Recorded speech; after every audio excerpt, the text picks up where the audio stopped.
Alright. Nah, hari ini saya ingin sharingkan kepada Anda suatu khotbah yang bukan khotbah tradisional, bicara soal Yesus yang terangkat. Semua kita sudah tahu itu, tapi saya hanya mau sampaikan apa yang Tuhan taruhkan dalam hati.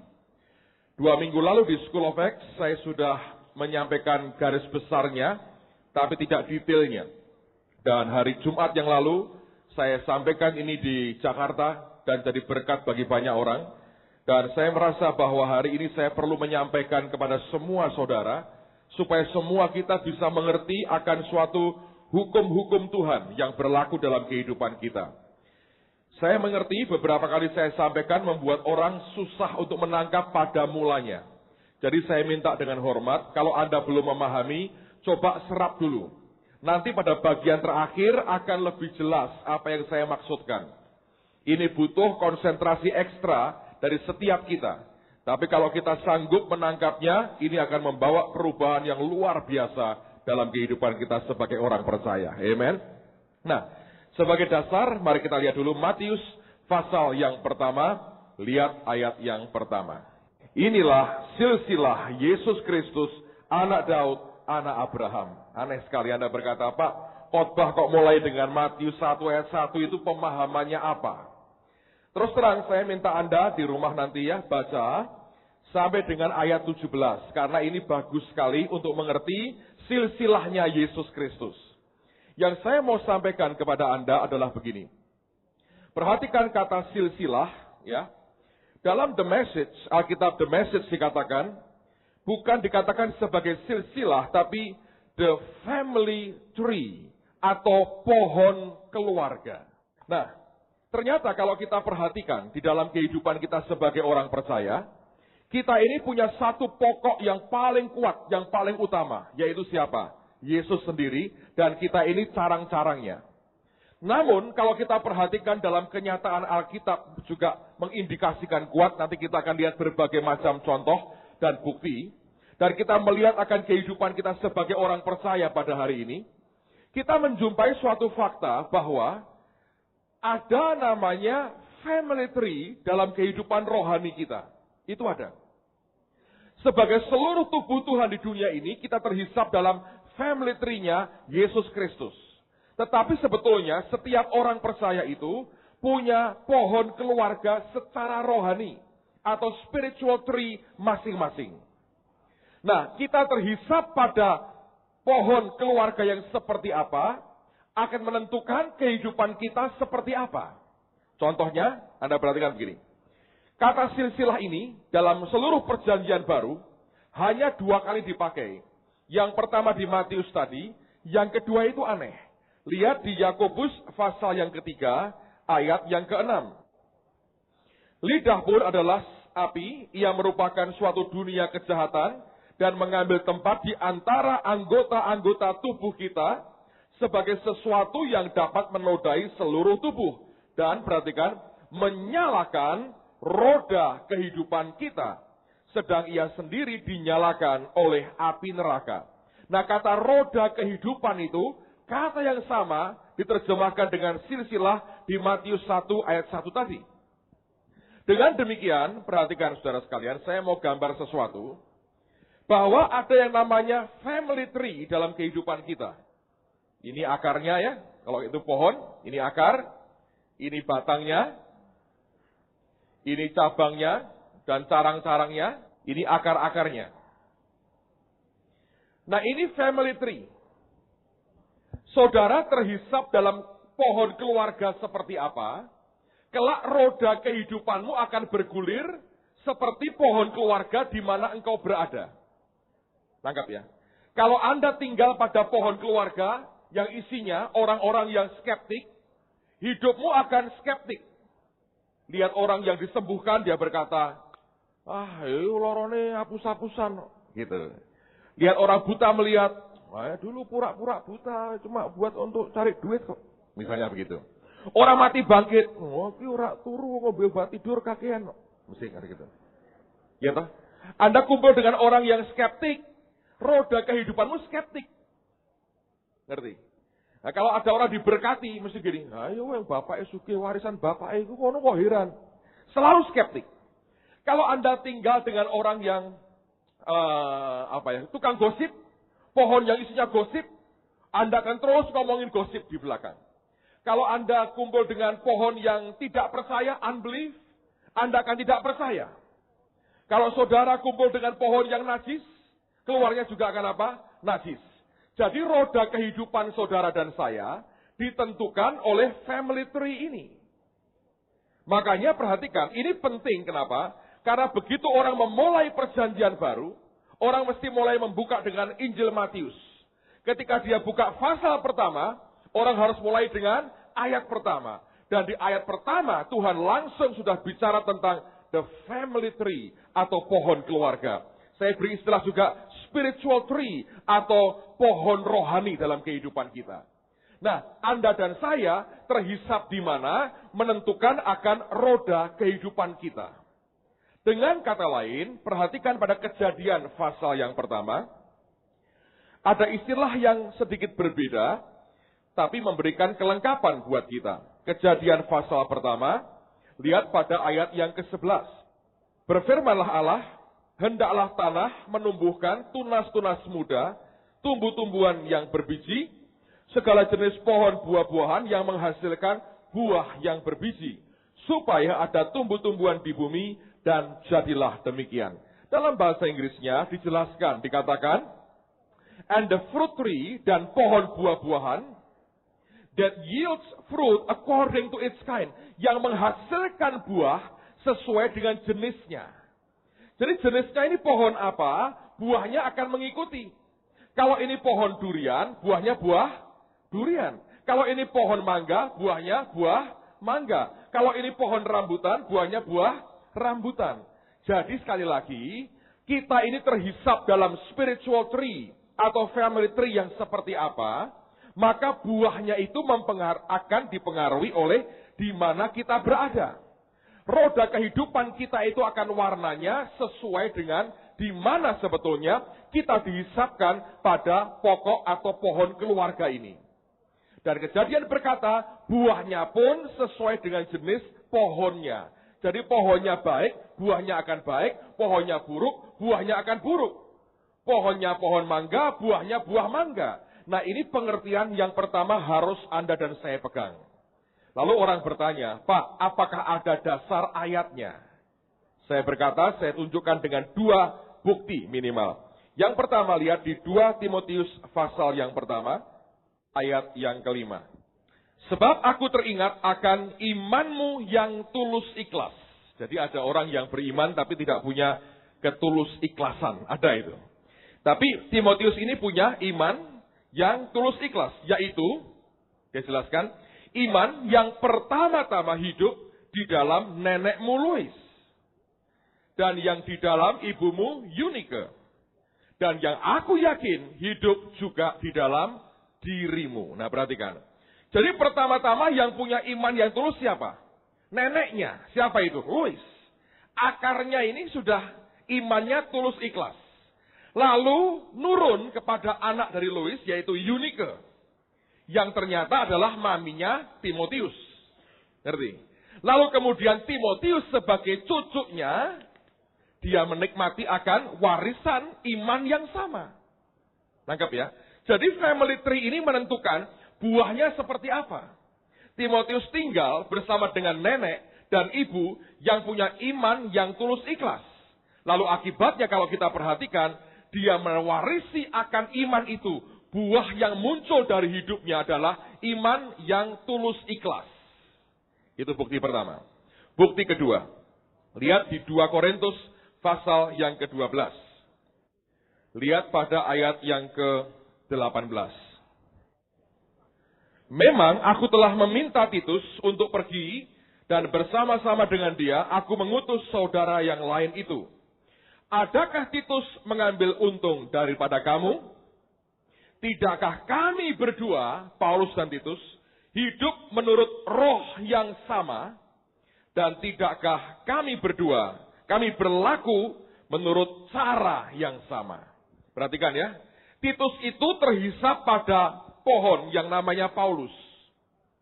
Sehingga Paulus berkata, kami berdua hidup dengan roh yang sama, dan berlaku dengan cara yang sama. Kok bisa begitu? Karena memang Titus bagian dari pohon yang namanya Paulus. Titus ini adalah bagian dari para murid-muridnya Paulus. Mereka hidup bertahun-tahun bersama-sama di dalam pelayanan. Titus menunjukkan siapa pokok pohonnya. Dan Paulus dengan bangga berkata, kami berdua hidup dengan roh yang sama dan berlaku dengan cara yang sama. Dia berkata, aku tidak pernah ambil keuntungan pribadi, dia juga tidak pernah ambil keuntungan pribadi. Kami hidup dengan roh yang sama dan berlaku dengan cara yang sama. Perhatikan, family tree-nya, pokok pohonnya seperti apa, buahnya kemudian akan ikut seperti apa. Jadi ini hal yang Anda mesti perhatikan. Nah, Anda bertanya, Pak, bagaimana orang bisa terhisap seperti itu? Ada dua macam. Yang pertama, dari awalnya memang benihnya bersama-sama. Tumbuh sama-sama. Tapi ada cara yang kedua, yaitu dengan cara dicangkok. Secara rohani, pencangkokan secara rohani itu ada. Nah, dengerin baik-baik. Kalau ada carang lain yang berbeda dengan carang yang tadi, bagaimana supaya carang ini bisa terhisap pada pokok pohon keluarga seperti ini?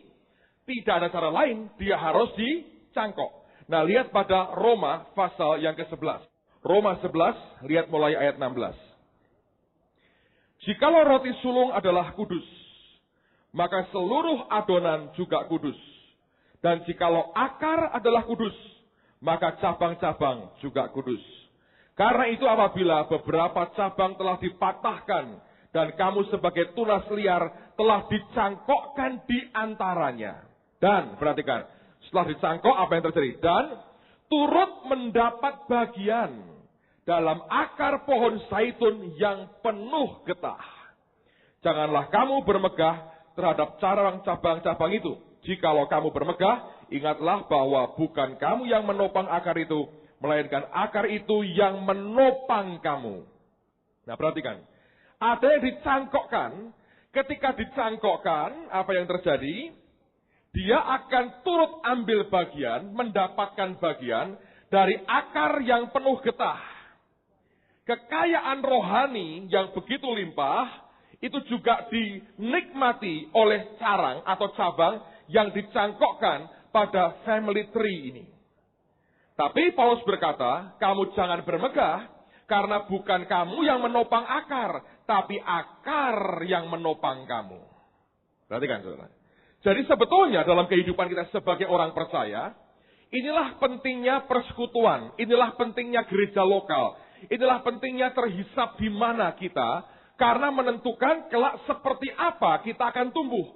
Roda kehidupanmu bergulir seperti apa, ditentukan oleh di mana Tuhan menempatkan kita. Nah, ingat, ini bukan pilihan kita, tapi Tuhan yang harus menetapkan di dalam kehidupan kita. Nangkep, saudara ya? Kalau Anda bukan dari yang aslinya, itu bisa dicangkokkan kalau memang Tuhan mau. Ketika dicangkokkan, maka akar yang penuh getah ini akan mengalirkan blessing-nya, berkatnya, kepada carang yang dicangkokkan ini. Sehingga carang ini pun menikmati kekayaan rohani dari akar yang penuh getah ini. Nah, sekarang pencangkokan ini bagaimana caranya? Ada dua cara yang Anda harus perhatikan. Sebetulnya satu, tapi sengaja saya pisah jadi dua supaya lebih jelas. Yang pertama, lewat fellowship. Lewat persekutuan secara dekat. Itu yang pertama. Pencangkokan terjadi lewat fellowship. Kata fellowship dalam bahasa aslinya digunakan kata koinonia. Anda harus catat ini karena ini punya makna yang lebih dari satu. Yang pertama, lewat fellowship. Coba buka di Kisah Rasul pasal yang keempat. Anda kalau tidak terlalu jelas, saya kasih gambaran jelasnya begini, sedikit baik-baik. Siapa yang bisa goreng ayam? Coba angkat tangan tinggi-tinggi. Bisa goreng ayam, angkat tangan tinggi-tinggi. Oke.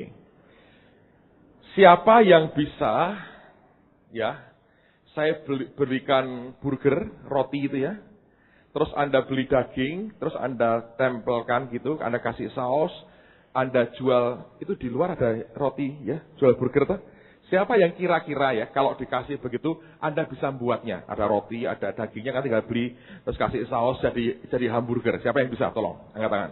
Saya juga bisa, masa Anda nggak bisa? Saya bisa. Sekarang saya mau tanya. Kira-kira kalau Anda dagang begitu, bisa ngalahkan McDonald tidak? Hah? Sekarang ini Anda buka, bisa orang berkata, wah ini McDonald ini yang asli, yang itu palsu. Tahu, ngerti bedanya? Tapi begitu Anda punya uang, datang ke McDonald, aku mau franchise. Aku ambil keuntungan sekian buat kamu, quality service-nya Anda buat, Anda pasang McDonald.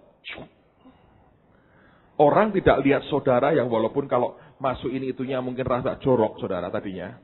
Orang lihat McDonald-nya. Ngerti? Akar yang bergetah dari McDonald ngalir ke kantongmu. Kenapa orang mau franchise? Gara-gara itu. Ngerti?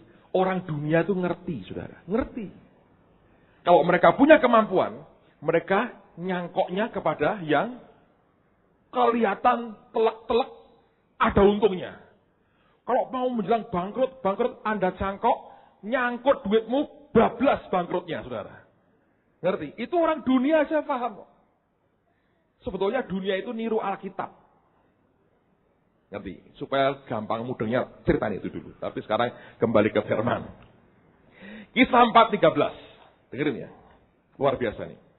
Ketika sidang itu melihat keberanian Petrus dan Yohanes, dan mengetahui bahwa keduanya orang biasa yang tidak terpelajar, heranlah mereka. Dan mereka mengenal keduanya sebagai siapa?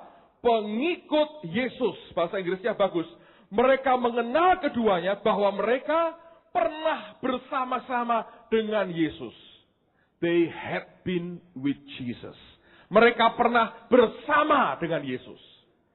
Jadi kira-kira Mahkamah Agama ketika mengadili dua orang ini melihat, ini orang gak terpelajar, cara ngomongnya belepotan, nekatnya luar biasa, berani ngomongnya luar biasa, pakai ayatnya luar biasa.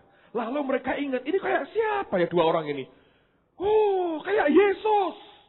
Lihat-lihat sedikit-sedikit, oh lah pantes. Mereka pernah hidup bersama dengan Yesus. Ketularan, saudara. Ngerti? Fellowship itu nulari sesuatu. Penting, Anda ngerti? Persekutuan secara dekat ini membuat Anda menikmati akar yang penuh getah. Contoh kedua, lihat 2 Raja-Raja pasal 3. 2 Raja-Raja 3 ayat 11 dan 12. Alkitab berkata, tetapi bertanyalah Yosafat, tidak adakah di sini seorang nabi Tuhan, supaya dengan perantaraannya kita meminta petunjuk Tuhan. Lalu salah seorang pegawai Raja Israel menjawab katanya, di sini ada Elisa bin Safat yang dahulu melayani Elia.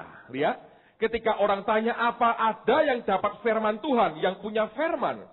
Jawabannya Elisa bin Safat. Orang gak berkata, dia nabi yang hebat. Bukan, yang dahulu melayani Elia. Nah, Elia itu pokok pohon ini. Dan Elisa cangkokannya. Lihat reaksi raja, Alkitab berkata, berkatalah Yosafat, memang padanya ada apa? Firman Tuhan. Jadi dari pokoknya di mana Anda akan ketahuan seperti apa kelak kehidupan saudara. Kita terhisap di tempat seperti apa, bersekutu dengan siapa, menentukan roda kehidupanmu akan berputar seperti apa. Anda bergaul dengan orang yang beriman, roda hidupmu akan berputar dengan iman. Anda bergaul dengan orang yang benar, roda hidupmu bergaul dengan benar. Anda bergaul dengan orang yang berkenan, roda hidupmu akan berputar berkenan. Karena apa? Karena kebenaran dan kejahatan juga dua-duanya bisa nular. Dan ini yang tidak diperhatikan banyak orang percaya. Lalu kita kumpulnya dengan sembarang orang yang akhirnya merusak akan hidup manusia batiniah kita. Jadi ini dua hal yang Anda harus perhatikan. Pertama, bisa dari awalnya benihnya sama. Dua, bisa dari cangkokan seperti ini. Nah, kalau dari cangkokan caranya harus apa? Yang pertama-tama, fellowship. Tapi perhatikan, fellowship sebagai saling ketawa, rangkul-rangkulan, gandeng-gandengan, tidak nolong banyak, saudara. Ngobrol berjam-jam, itu bagus, tapi tidak utuh. Kata fellowship dari kata koinonia. Dan ini bicara tentang hal kedua yang harus terlibat. Lihat pada Roma pasal 15. Roma 15:26. Sebab di Makedonia dan Akhaya telah mengambil keputusan untuk menyumbangkan sesuatu. Garis bawahi kata menyumbangkan. Kepada orang-orang miskin di antara orang-orang kudus di Yerusalem. Kata menyumbangkan dari kata koinonia. Saya mau tanya. Nyumbangkan ini nyumbang apa? Salaman, senyum, atau hormat, atau shalom-shalom, atau harta? Hah? Harta. Jadi fellowship ini mesti melibatkan harta kita. Sederhana. Contoh ini. Anda kalau kerja di perusahaan, ada bayarmu datang. Anda entertain mereka. Mau artinya, oh saya entertain Anda ya. Ngapain? Ke rumahku aja yuk nonton TV. Gak bakal beli, saudara. Karena anak-anak Tuhan jangan ke night club dong. Ke holy club. Mestinya begitu. Lalu Anda mesti minimal bayarin dong makannya. Masa bayarmu datang, kamu nanti bayari aku ya. Wah, orang berkata, iki bocah sama orang begini. Mulai katanya. Anda perlu dekat dengan dia, fellowship dong. Bayarin dong makannya. Ngerti saudara?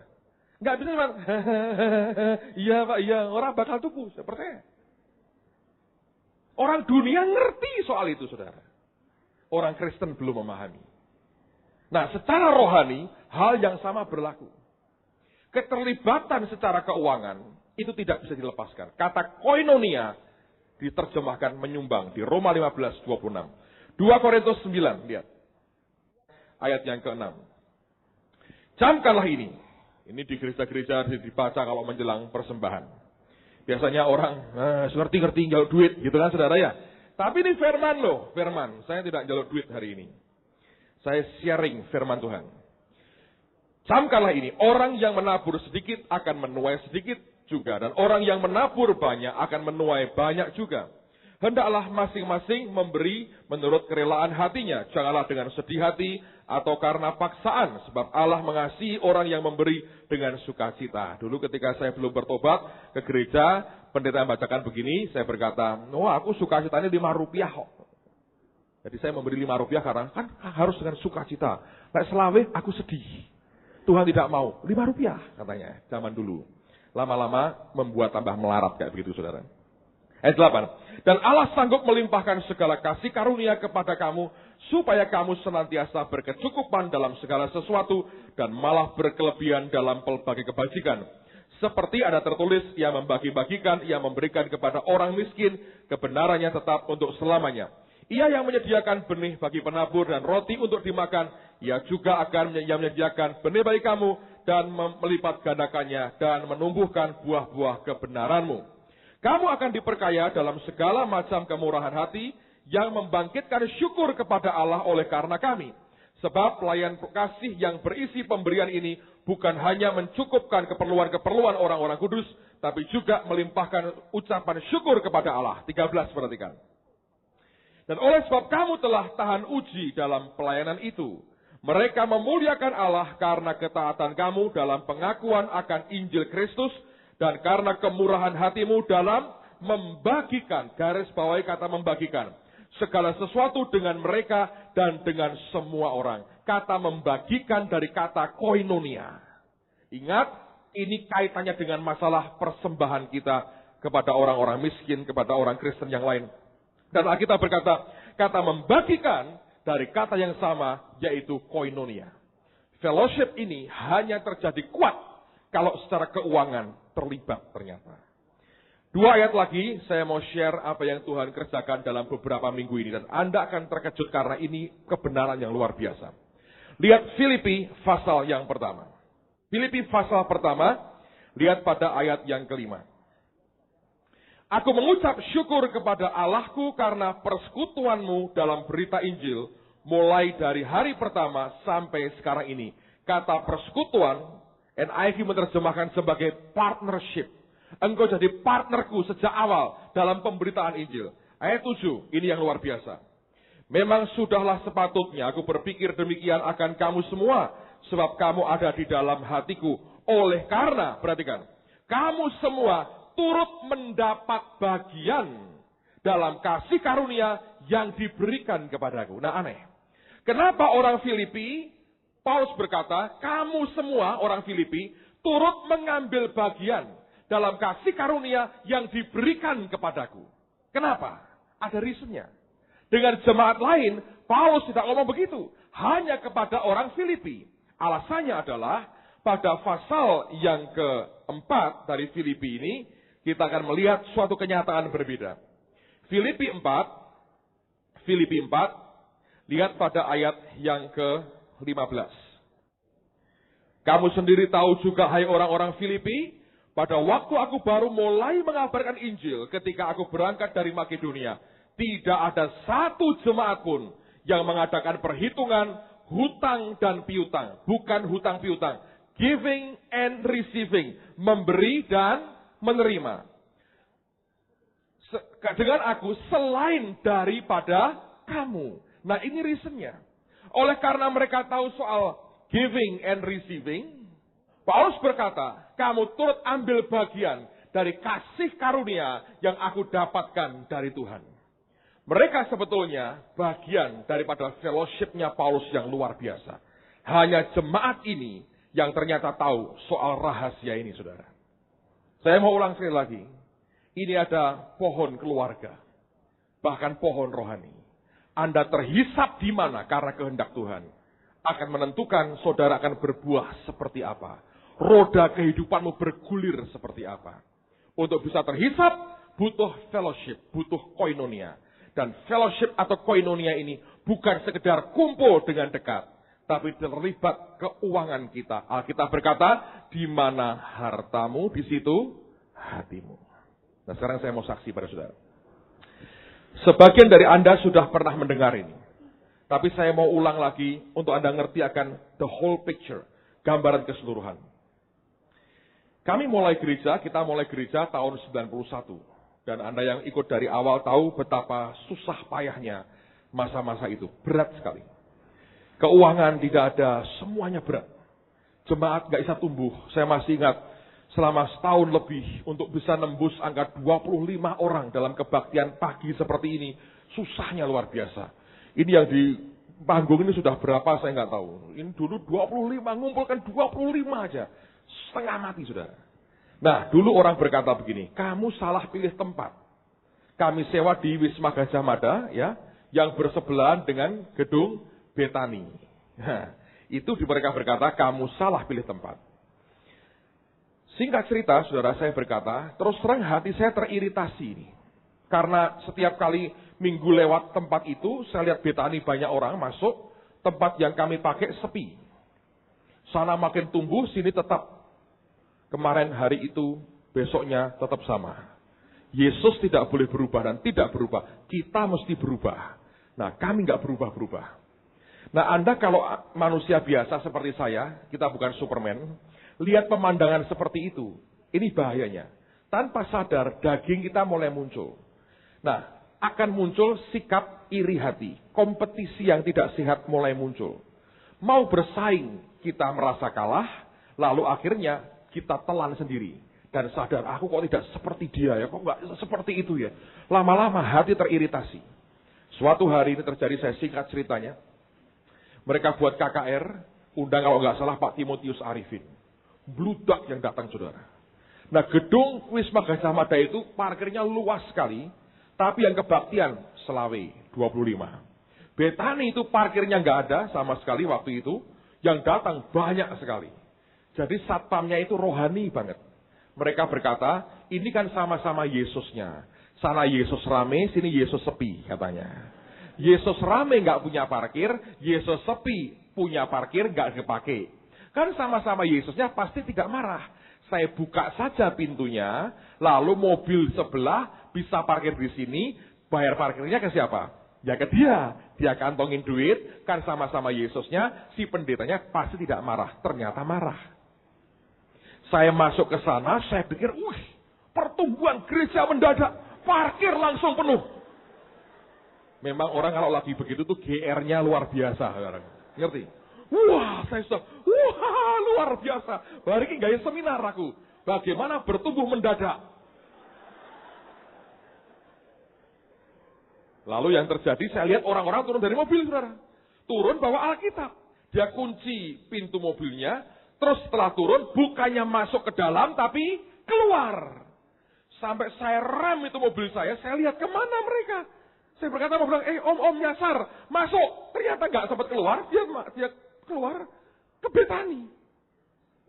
Apakah saya berkata, haleluya. Ora, saudara, ngamuk saya. Tidak benar. Tidak benar siapa? Tidak tahu, pokoknya tidak benar. Mau marah sama Pak Sebaja, Tante Sebaja, masa saya berpikir beliau ngerti soal parkir mobil? Kan nggak mungkin toh Pak Sebaja berkata, terus, kan nggak mungkin. Sesekali ya, masa Pak Sebaja markirin? Ya kan nggak mungkin. Beliau kan ngurusi kebaktian di dalam, saudara. Iya toh, saya kan nggak mungkin marah sama mereka. Belakangan tahu, satpamnya yang begitu, dan ngomong, Pak, ini kan sama-sama Yesusnya ya Pak ya. Sana Yesus rame, sini Yesus sepi. Yang ngomong tuh satpamnya loh, saudara. Saya bilang kurang ajar, Yesus kok rame sepi. Tapi makin nyatanya begitu. Jadi mau marah, malu ini satpam yang belum terima Yesus kok. Ngerti begitu, katanya pendeta orang ngerti, saudara. Hari itu khotbah saya kacau balau. Pulang dengan uring-uringan, saudara. Uring-uringan saya pulang. Tapi mau marah dengan siapa, tidak jelas. Nah, Roh Kudus bagusnya begini. Pada waktu hati sudah mulai kacau, dia berkata gini, katanya mau membangun kerajaanku. Ya memang, saya bilang. Nah, sebelah itu bangun kerajaannya siapa? Entah. Oh, kolorati saurane saya entah. Nah, saya tidak nyeritakin orang lain, nyerita awak dewi itu, saudara ya. Entah, saya bilang. Tuhan sabar. Wah, kalau Tuhannya saya tak pites orang kayak begitu, saudara. Lalu dia bilang, nah katanya mau memuliakan namaku. Ya jelas, saya berkata. Nah sebelah itu memuji-muji, memuliakan namanya siapa? Tidak berani bilang entah loh, saudara. Wah, ngerti mereka memuji nama Yesus. Saya berkata, ya mestinya ya namamu yang dipuji-puji. Saya berkata gitu. Lah ada orang memuji namaku kok kamu marah? Wong jemaatku ya ora kalong tetap selawe lho. Ora kalong lho, tetap selawe. Saya bilang, ya benar juga. Loh mereka itu setia loh, saudara. Pernah ditanya, kok nggak pindah? Kasihan Pak Petrus Agung. Kalau maunya ya pindah, wong sini sepi. Tapi kalau pindah nanti kan grade jemaatnya loh. Lumayan dikasihani orang saya ini, saudara. Lumayan. Jadi akhirnya saya pada waktu dia mulai ngomong begitu, saudara. Dia masuk di hati. Sadar saya. Saya bilang, wah ada yang tidak beres. Dia bilang, hatimu sudah tidak beres. Saya bertobat, saya minta Tuhan ampuni aku Tuhan. Aku ini ngomong, kamu ini iri. Iya betul. Lah ini sih bener ini. Aku ini iri sebetulnya. Wes ora Yesus rame, Yesus sepi. Pokoknya aku ini iri ternyata. Lihat orang lain diberkati, kita kok nyelawe terus itu. Piye? Mbok nyeket kan ya lumayan nyelawe terus.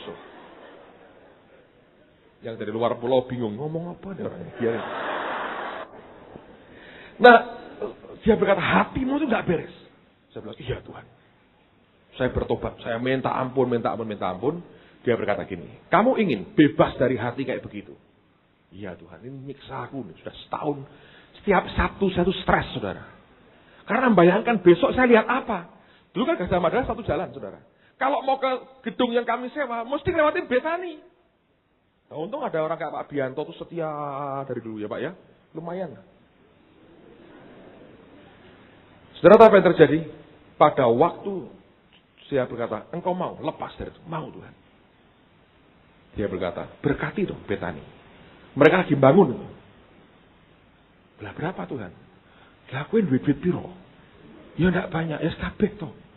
Ora akeh. Loh Tuhan tuh kalau minta nggak pernah banyak kok. Tapi semua.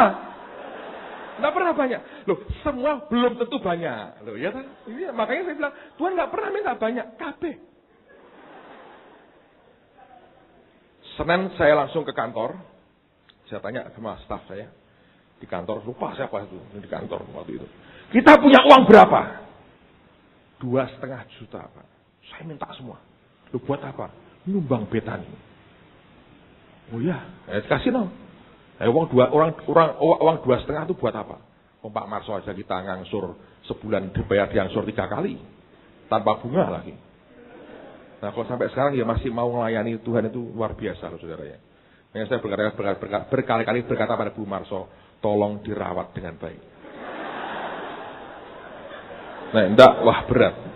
Orang-orang gini tuh harus terima yang wajar yang mulia dari Tuhan. Lalu kemudian saya bawa dengan istri saya itu. Saya antarkan ke tempat prakteknya Pak Sebaja. Masih praktek. Ketuk pintunya. Masuk. Loh, siapa yang sakit giginya? Oh enggak ada. Sakitnya di sini kok, bukan di sini. Terus saya ngomong, Pak Sebaja, kami ini tidak punya banyak. Tapi izinkan kami ini ambil bagian dalam pembangunan Betani. Terus saya kasihkan semua uang kami. Saya berkata, ini enggak banyak Pak, tapi ini semua Tuhan yang suruh. Wah, beliau terharu sekali. Jadi minimal 5 atau 6 botone Betani itu kita yang ikut nyumbang. 5 atau 6 loh. Minimal, saudara. Lumayan loh ya. Lumayan. Jadi kalau saya lihat itu saya berkata, aku melu nyumbang loh. Mana bisa serik? Nggak mungkin serik. Maju, aku melu nyumbang. Tetap hitung loh Tuhan, sahamku ada di situ loh ya toh. Itu penting. Tapi saya bersaksi pada saudara. Tidak sampai setahun ketika saya berikan itu uang semua kas gereja habisin. Tuhan berikan kita gedung ini, saudara. Bayangin. Dan hari ini Anda lihat kanan kirimu. Ini bukan tebu dan jagung. Manusia semua. Amen, saudara. Siapa yang buat ini? Yesus. Tapi ngerti, ada hukum-hukum rohaninya. Tuhan berkata, kowe nyangkok aja ke Betani. Berkati sedoto. Loh ya tak? Dia dapat saya. Sampai pada pertengahan April lalu. Hampir 3 minggu lalu. Waktu itu menjelang, itu sudah pembukaan School of Acts, saudara. Saya masih ingat, pagi itu saya naik ke atas dengan Pak Yoel. Dia setir mobil saya, kami naik. Di tengah jalan, Tuhan berkata pada saya gini, mulai melangkah. Saya bilang, melangkah apa Tuhan? Kamu katanya butuh tanah, mau bangun. Melangkah. Saya bilang, jadi Tuhan tenanan ini, boleh ini.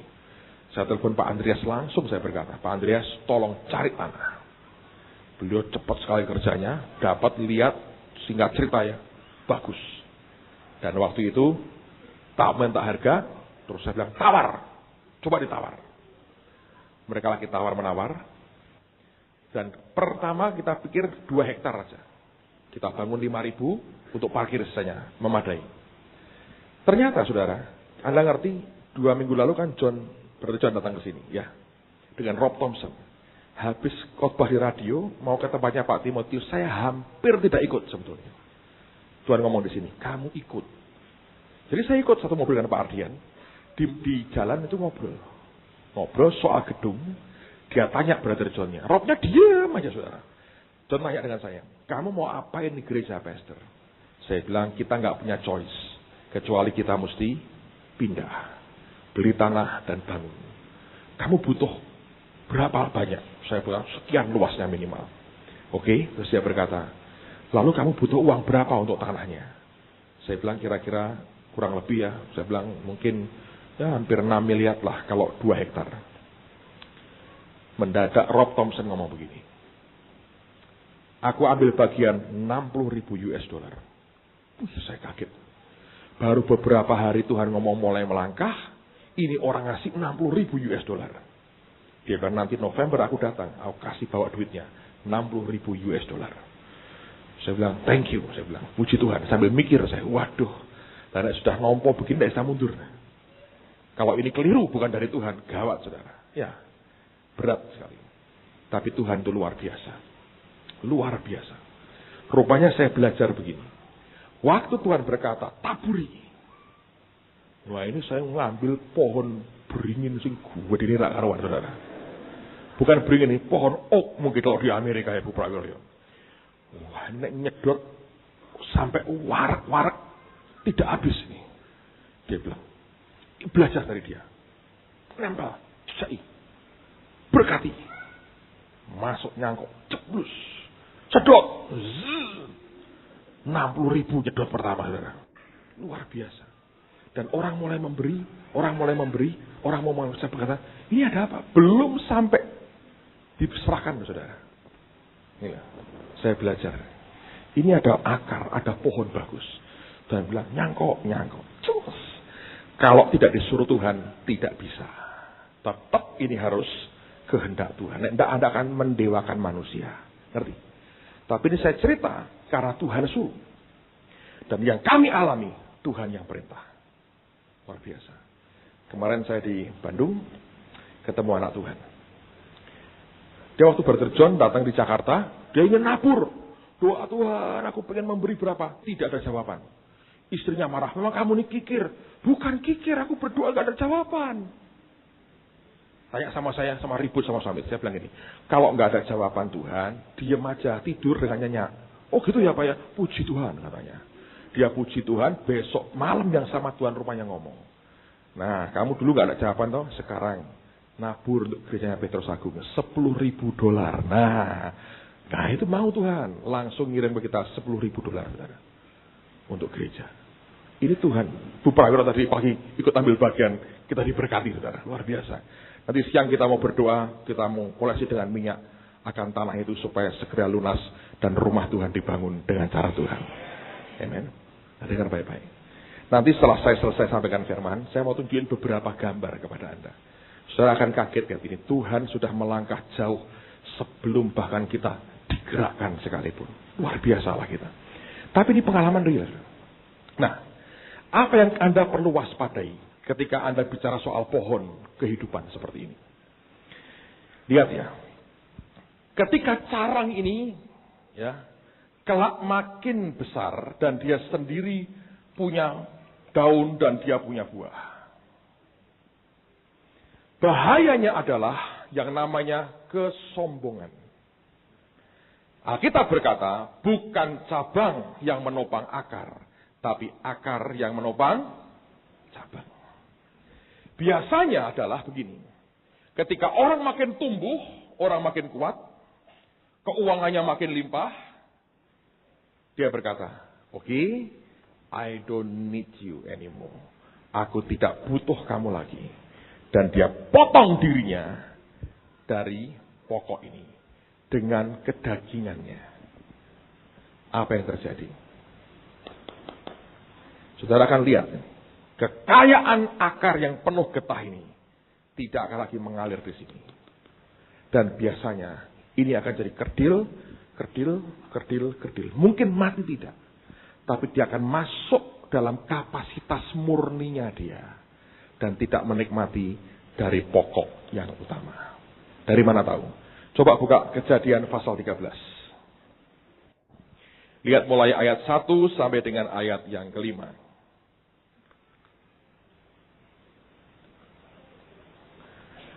Maka pergilah Abram dari Mesir ke tanah Negeb dengan istrinya dan segala kepunyaannya, dan Lot pun bersama-sama dengan dia. Adapun Abram sangat kaya, banyak ternak, perak dan emasnya. Ia berjalan dari tempat persinggahan ke tempat persinggahan, dari tanah Negeb sampai ke dekat Betel, di mana kemahnya mula-mula berdiri antara Betel dan Ai. Ke tempat mesbah yang dibuatnya dahulu di sana, disitulah Abram memanggil nama Tuhan. Ayat 5 perhatikan. Juga Lot. Nah, kalau Anda lihat sebetulnya, cukup berkata gini, juga Lot mempunyai domba dan lembu dan kemah. Tapi Alkitab memberikan penjelasan. Sebelum bicara kekayaan Lot, ya perhatikan, Alkitab memberikan penjelasan. Juga Lot yang ikut bersama-sama dengan Abram mempunyai domba dan lembu dan kemah. Berarti, indikasinya antara kita buktikan lagi, bahwa kekayaan yang dimiliki Lot itu adalah oleh karena kedekatannya, fellowship-nya dengan Abram. Ngerti? Kalau tidak, cukup berkata, dan Lot juga punya domba, lembu, dan kemah. Tapi Alkitab memberikan tambahan penjelasan. Dan Lot yang ikut bersama-sama dengan Abram. Berarti kekayaan yang dimiliki Lot ini oleh karena fellowship-nya dengan Abram. Tapi sayangnya ini bukan orang yang rohani benar. Dia hanya ngikutin kemana Abram pergi, tapi tidak kenal akan Allah yang sebenarnya. Ketika kambing dombanya makin banyak, berantem dengan gembala-gembalanya Abraham, dia tidak berkata, baiklah aku ngalah, karena aku hidup oleh karena akar yang kaya ini. Dan Lot itu bodohnya luar biasa. Ternyata Abraham ini pokok yang sampai sekarang tetap hidup. Karena kita berkata, di dalam Kristus kita juga anak-anak Abraham. Yang berhak menerima janji. Jadi pohon ini masih ada sampai sekarang. Nangkap saudara? Nah, Lot ini nggak ngerti bahwa ini sebetulnya dari akarnya Abraham. Waktu berantem, nah Abraham ini, Anda perhatikan, luar biasa. Dia nggak pernah mau berantem. Oke, kita pisah aja. Kamu mau ke sana, aku ke sini. Let's separate dengan baik-baik. Salaman pergi. Dia pikir, aku bisa sendiri. Anda tahu kisahnya. Lihat pasal 19. Lihat pasal 19. Ayat yang ke-29. Saya buktikan bahwa apapun yang Tuhan berikan kepada Lot berkaitannya dengan Abraham. Bukan karena Lot sendiri. Kejadian 19 ayat 29. Demikianlah pada waktu Allah memusnahkan kota-kota di lembah Yordan. Dan menunggang balikkan kota-kota kediaman Lot. Maka, perhatikan. Allah ingat kepada siapa? Abraham. Bukan kepada Lot. Allah ingat kepada Abraham. Lalu dikeluarkannya siapa? Lot dari tengah-tengah tempat yang ditunggang balikkan itu. Jadi Allah ingatnya kepada Abraham. Terus Lotnya ditolong. Bukan karena Allah ingat Lot. Enggak. Dari semula memang dia harusnya tetap tinggal di sini. Pride, kesombongan, membuat dia berkata, aku tidak butuh kamu lagi. Dia potong dirinya dari pokok ini. Nangkap saudara? Nah, pada akhir hidupnya, ayat 30. Pergilah Lot dari Zoar, dan ia menetap bersama-sama dengan kedua anaknya perempuan di pegunungan. Sebab ia tidak berani tinggal di Zoar. Maka diamlah ia dalam suatu gua beserta kedua anaknya. Akhir hidupnya melarat lagi. Dia pergi gak bawa apa-apa. Nempel ke pokok yang hebat ini, dia diberkati. Dia pikir aku bisa sendiri. Lalu kemudian ketika dia putuskan di sini, apa yang terjadi saudara? Dia akhir hidupnya melarat.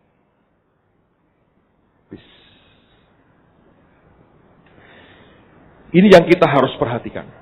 Nah, Pak, tapi apakah sebetulnya tidak mungkin ini dari pohon sendiri? Bisa. Yakub pernah ngalami, dia tinggal dengan Laban. Diberkati Tuhan, Allah berfirman, tinggalkan Laban. Jadi, bukan karena kemauannya sendiri, tapi karena perintah Tuhan. Nah, kalau Tuhan yang memerintah, nanti kelak ini akan jadi pohon sendiri.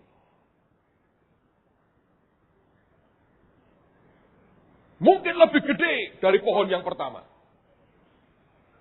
Dan Yakub jauh lebih kaya dari Laban pada akhirnya. Kaya sekali. Ishak yang luar biasa mewarisi yang Yakub miliki. Tapi kalau Anda keluar dan jadi pokok pohon sendiri, dan karena kehendak Tuhan, jalinan akarnya yang di bawah tidak pernah putus. Nangkap saudara? Karena kelak engkau punya akar sendiri, engkau pohon sendiri, dan engkau bertautan dengan yang lama. Nah, di sini Anda harus lihat, buka Efesus ayat yang terakhir kita, pasal yang ke-6. Efesus pasal yang ke-6.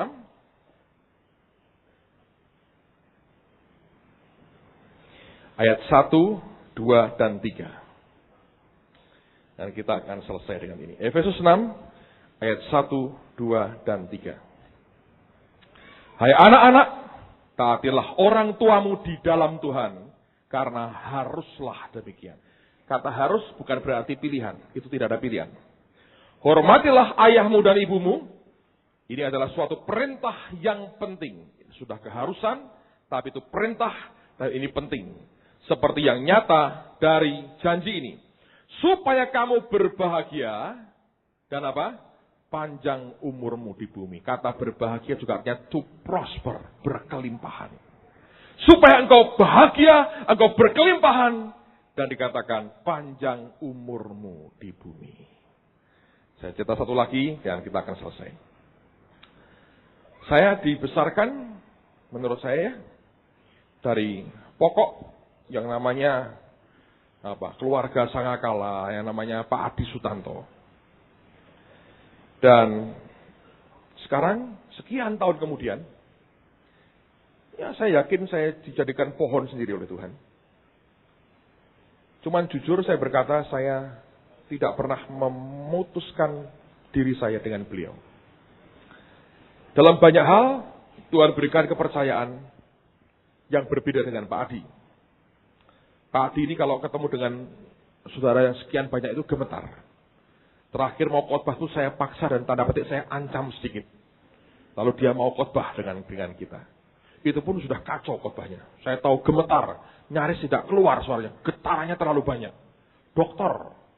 Tapi dia lebih suka orang 200, 500 sudah nggak nyaman, keringat dingin. Orang sekian sudah tersiksa. Saya suruh Sabtu Minggu nggak mau. Janganlah, saya supaya tidurnya nggak nyenyak 1 hari aja. Minggu aja pagi sore. Dengan terpaksa sekali beliau khotbah. Saya lihat Anda gini senang. Lebih banyak lebih senang. Lihat nanti 12.000 sak kebaktian, senang saya. Kalau Pak Adi mungkin langsung pingsan. Tapi itu memang orang berbeda-beda. Right? Saya mau saksi pada saudaranya. Sebelum kami mulai gereja ini, minimal ada 2 gereja yang pernah ngelamar saya. Suruh start gerejanya dia di kota ini. Yang satu itu kami bicara dari pagi sampai sore. Ngomong gereja lokal. Bagus sekali konsepnya. Saya bilang, wah kalau gitu saya mau. Ini konsepnya indah sekali. Tapi saya berkata begini. Saya mau ambil konsepnya karena ini kebenaran. Cuman saya tetap mau dengan Pak Adi. Kenapa dengan Pak Adi? Ya saya bilang, apa reason saya tinggalkan dia? Ini kan konsep kebenaran bagus. Kebenaran berlaku untuk universal. Semua gereja mestinya kayak kamu. Ya toh saya berkata. Wah ya tidak bisa, ini eksklusif milik saya. Loh saya berkata, kok gitu? Terus dia berkata, kamu kan tidak tahu siapa Pak Adi. Lalu dijelekkan semua dari A sampai Z, saudara. Saya dengar, saya bilang, wah, saya berkata, yakin saya, tidak akan saya mau ikut orang kayak begini. Nanti, ngajarin kurang ajar sama orang tua gini, saya berkata, saya tidak akan ikut kamu. Hari ini saya berkata, saya bersyukur tidak ikut dia, saudara. Kalau enggak jadi tempe goreng diidek-idek saya. Diajarinya pertama enggak benar. Saya bilang, apa reasonnya? Kita ngomong kebenaran. Jangan ngomong jeleknya orang. Setiap manusia punya kelemahan. Tapi mari kita bicara. Alkitab berkata apa? Dia nggak mau, dia kecewa, dia marah. Dia bilang gini, saya masih ingat. Saya yakin di kota ini ada umat khususnya Tuhan. Saya bilang, puji Tuhan.